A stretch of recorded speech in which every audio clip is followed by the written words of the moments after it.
All right, in this next lesson, we are going to focus on something that's similar to permutations, but slightly different, called a combination, and then also something called the binomial theorem. Now, like we had a formula for permutations, we are also going to have a formula for combinations.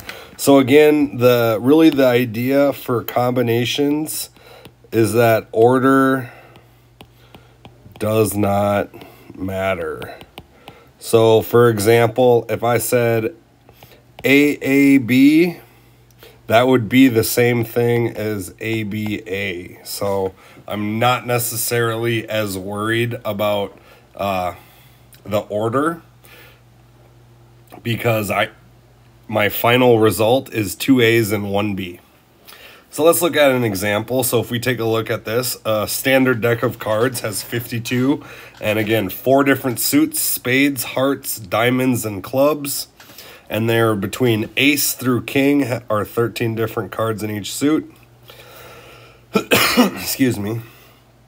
If the order in which the cards are dealt is not important, so again, super important to realize that it says not important. How many different 5-card hands are possible? So again, if I'm playing a game, I don't necessarily care what my first card or my 4th card is. I just want to know that I have a pair of aces. So we would set up something like 52 combination of 5. And then to use our formula above, we would say 52 factorial over, and then my n minus r would be 52 minus 5, so 47 times 5 factorial. So if you were to think about how this would work, it would look like 52 times 51 times 50, 49 times 48 times 47, 46, 45, 44.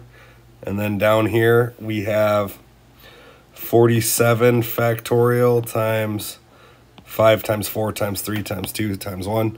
So a lot of these, like this part right here, is going to cancel out. So all I'm left with is these 5 terms divided by 5 times 4 times 3 times 2 times 1. And so when I do that and I simplify, I get 2,598,960 for part A. Part B, if how many 5-card hands are all 5 cards of the same color? So we need to choose one of 2 colors, either red or black, and then we need to choose 5. So again, half of them are black, half of them are red, which means 26 red, 26 black in a 52 deck card. So I'm going to find the combination that it's either red or black, and then I'm going to multiply that number by the combination of getting 5 of those cards.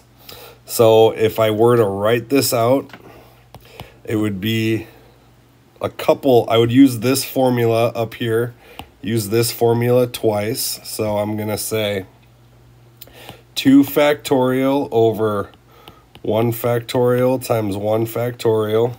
And I'm going to multiply that by 26 factorial over 21 factorial 5 factorial.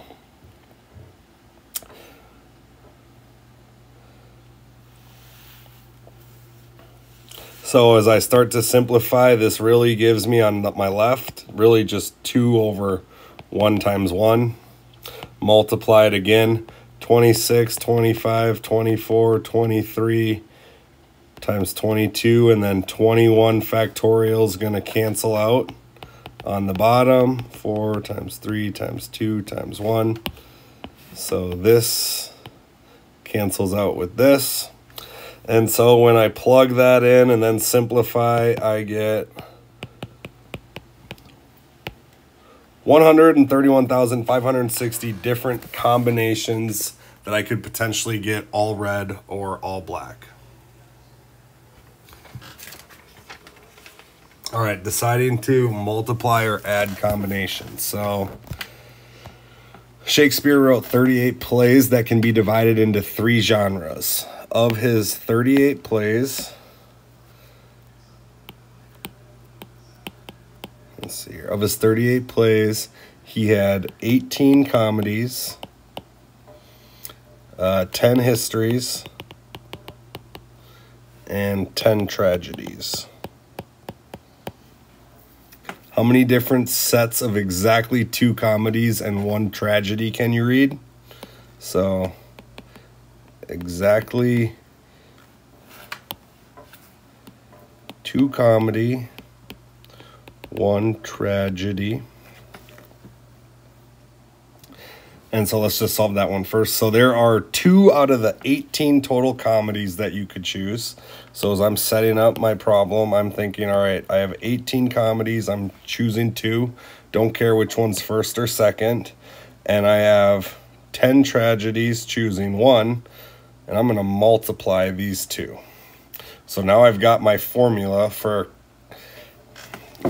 a combination that I can use, which is 18 factorial over 16 factorial 2 factorial times 10 factorial over 9 factorial times 1 factorial, which when simplified gives me 18 times 17 over 2 times 1 times 10 over 1.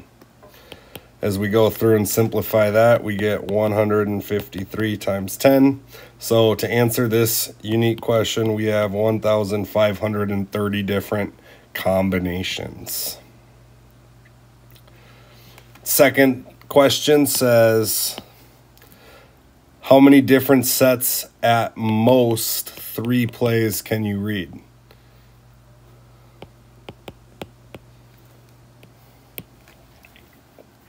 So again, if I don't care whether they're a comedy, a tragedy, or a history, I could say there are 38 of them. I could read 0 of them. I could read 1. I could read 2, or I could read 3. So as I go through, there's only one way that I could read 0 of them, and that's by not reading any. I could read each of them once.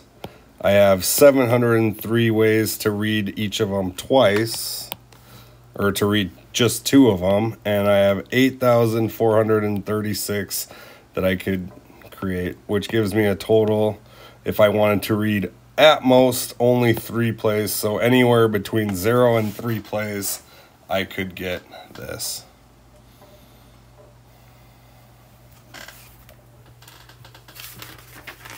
Then we've got this other idea, a very famous idea that can help you kind of digest combinations, is something called Pascal's triangle. So something you may want to, sketch into your notes or use, keep this handy. But how it works is Pascal's triangle as numbers means that you add the previous term. So 1 plus 1 gives me 2.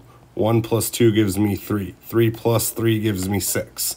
3 plus 1 gives me 4. So again, you get the next row by adding the 2 terms above it for the previous row.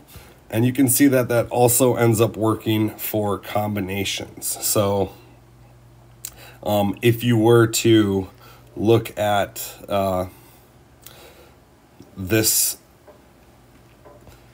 the correlation between the two is that we can compare these. So let's do an example of when we use Pascal's triangle as combinations. The 6 members of a model UN club must choose 2 representatives to attend a state convention. Use Pascal's triangle to find the number of combinations of 2 members that can be chosen. Because we need to find 6, choose 2, we need to find the 6th row of Pascal's triangle. So I'm going to say I have 6 choose 0, 6 choose, again, adding here, I have 6 choose 1, 6 choose 2, 6 choose 3, 6 choose 4, 6 choose 5, and 6 choose 6. And my coefficients are going to be, so 1, 6, 15, 20, 15, 6, and 1.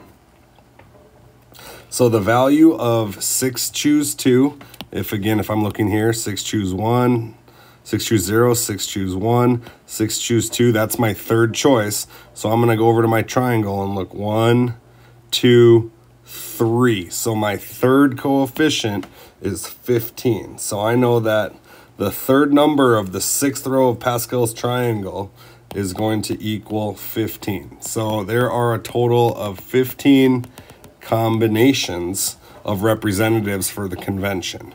Now again, that doesn't tell me the order. That doesn't tell me what they're doing. But I have 15 total combinations.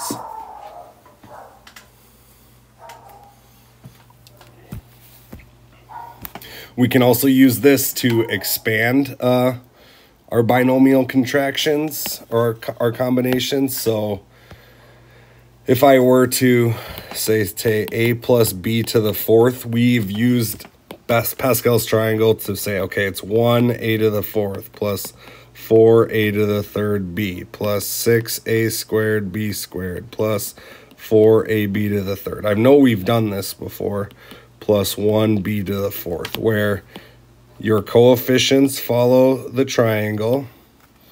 My a values are decreasing by 1, and my b values are increasing by 1. It works similarly for combinations as well. So you can look at those if you were to be trying to find the coefficients. Again, this would be 4 choose 0, 4 choose 1, 4 choose 2, 4 choose 3, and 4 choose 4. So this results in kind of a generic formula that we call the binomial theorem.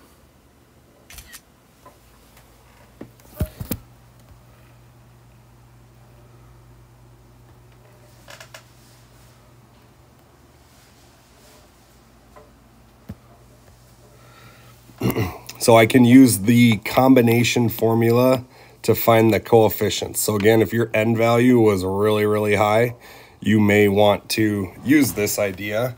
Rather than write out 50,000 rows of Pascal's triangle, you could solve it this way. So 2 last examples. Use the binomial theorem to write the binomial expansion, x squared plus y to the third. So if I use this theorem, it's 3 choose 0 of x squared to the third y to the 0. It's going to be super detail oriented. Again, notice my exponents going down here and increasing here. I'm going to have to make this way smaller.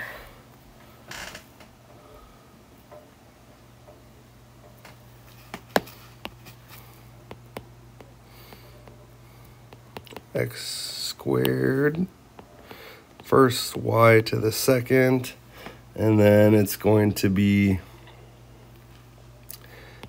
3 choose 3. I'm going to highlight these, x squared to the 0, y to the third. Again, notice what's happening here. Notice my exponents are decreasing by 1, and notice my y's are increasing. So if you use your formula, you can determine that this coefficient is 1. Power to a power means multiply. 3, again, power to a power means multiply. Using Pascal's triangle is how I'm getting these coefficients. Plus, again, 1 times 1 times y to the third, x to the 6th plus 3x to the 4th y plus 3x squared y squared plus y to the third. It's a lot of work that goes into this, and it's very, very easy to make a mistake.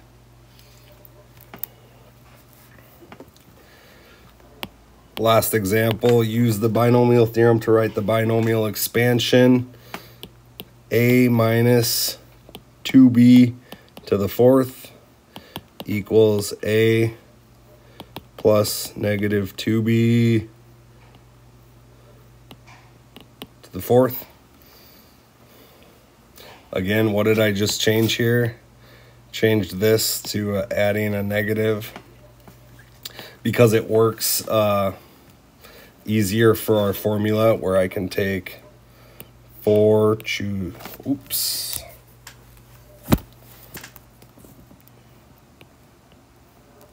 I'm actually just going to take a picture of this one.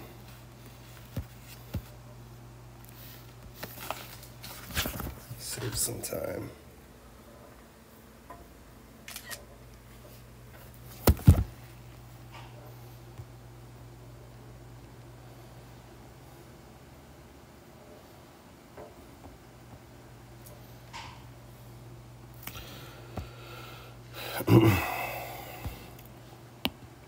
All right, so again, just looking at what we're accomplishing, we are expanding this, highlighting the things that are changing. This way, because I grouped it like this, it's easier to see that's the same color, to group A's together, and then I can also deal with my negative 2b. Again, where do you get these numbers from? You can get these numbers from Pascal's triangle.